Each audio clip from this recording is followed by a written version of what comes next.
President आ जाता है article 63 में, ठीक है। आर्टिकल 63 होता है वाइस प्रेसिडेंट। आर्टिकल 64 कहता है कि vice president is the x official chairman, ठीक, किसका, राज्यसभा का। आर्टिकल 65 क्या कहता है कि एक्ट एज प्रेसिडेंट, ठीक है।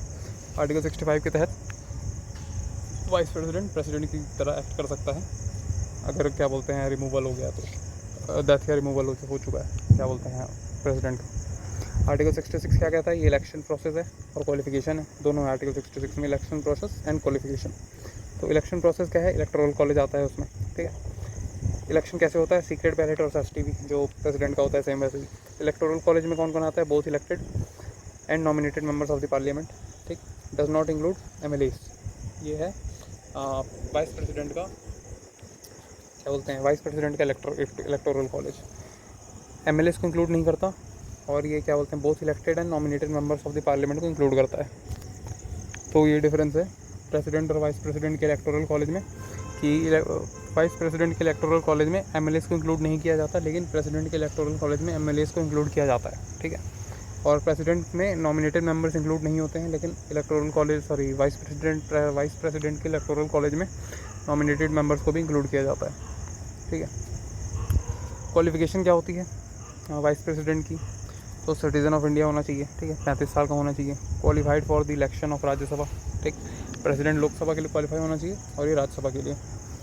Not hold office of profit, obvious सी बात है, और not member of central state legislature, ये भी इंपॉर्टेंट बात है, ठीक।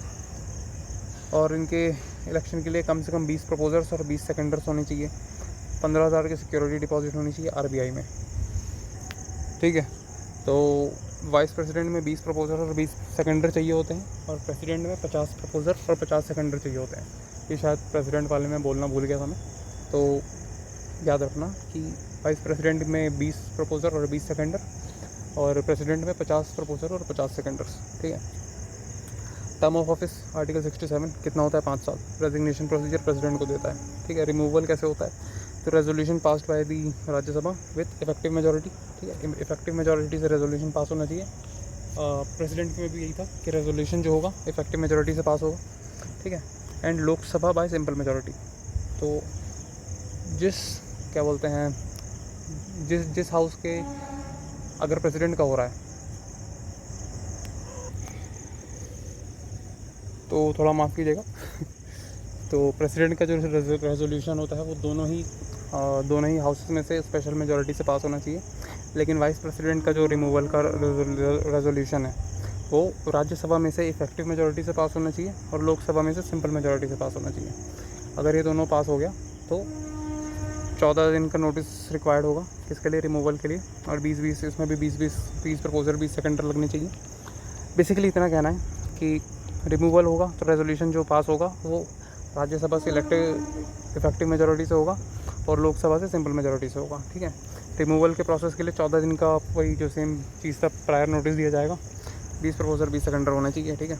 Not an impeachment process like president की तरह का इम्पीचमेंट प्रोसेस नहीं है ये। Governed bye vice president election act, ये वाइस प्रेसिडेंट इलेक्शन एक्ट के तहत गवर्न होता है जो कि 1952 में आया था। आर्टिकल 68 क्या कहता है, election to fill vacancy. Article 69 क्या कहता है, ये ओथ है, कौन कौन दिलाता है, बाय प्रेसिडेंट या फिर person appointed by the president, ठीक है। आर्टिकल 70 क्या कहता है, parliament to make laws for the discharge of president function in any unforeseen contingencies, ठीक है। याद रखना है discharge of president functions, article 70। Article 71 क्या कहता है, disputes related to the election of vice president, कौन हैंडल करता है, सुप्रीम कोर्ट हैंडल करता है। Can not be challenged on grounds of incomplete electoral college, ठीक है। इनकम्प्लीट इलेक्टोरल कॉलेज के ग्राउंड्स पे चैलेंज नहीं किया जा सकता। If elections declared void acts remain in force, ठीक है। अगर क्या बोलते हैं इलेक्शन को वॉइड डिक्लेयर कर दिया जाएगा तो जो भी एक्ट पास किया होगा वाइस प्रेसिडेंट ने वो फोर्स में रहेगा, वो हटेगा नहीं। पावर्स ऑफ वाइस प्रेसिडेंट क्या क्या होते हैं, तो सबसे पहले तो ये एक्स ऑफिशियल चेयरमैन होता है, किसका, स्पीकर ऑफ द राज्यसभा, ठीक है, राज्यसभा का ही होता है। Do not have primary vote, only casting vote, primary vote नहीं होता, सिर्फ कास्टिंग वोट होता है, ठीक है। नाइदर वीपी और दी डेप्यूटी चेयरमैन। कास्टिंग वोट मतलब क्या होता है, अगर क्या बोलते हैं टाई हो जा रहा है तो उस समय वो अपना वोट दे के डिसाइड कर सकता है कि किसके फेवर में जाने चाहिए वो, ठीक है। नाइदर वीपी और deputy chairman can vote in their removal, ठीक है। वाइस प्रेसिडेंट और डिप्यूटी चेयरमैन जो होता है वो अपने रिमूवल में वोट नहीं कर सकता। डिप्यूटी चेयरमैन कौन इलेक्ट करता है? Elected by the members of the Rajya Sabha. अपने ही लोगों के बीच में से एक डिप्यूटी चेयरमैन को इलेक्ट करते हैं राज्यसभा वाले लोग। Can only exercise casting vote, ठीक है, सिर्फ कास्टिंग वोट एक्सरसाइज कर सकता है। But when VP is there they can vote at first instance. ये क्यों होता है? क्योंकि जब वाइस प्रेसिडेंट प्रेजेंट है तो जो डिप्यूटी चेयरमैन है वो तो एक नॉर्मल मेंबर ही है हाउस का, तो उसके पास प्राइमरी वोट होता है जब वो कुर्सी पे ना बैठा हो।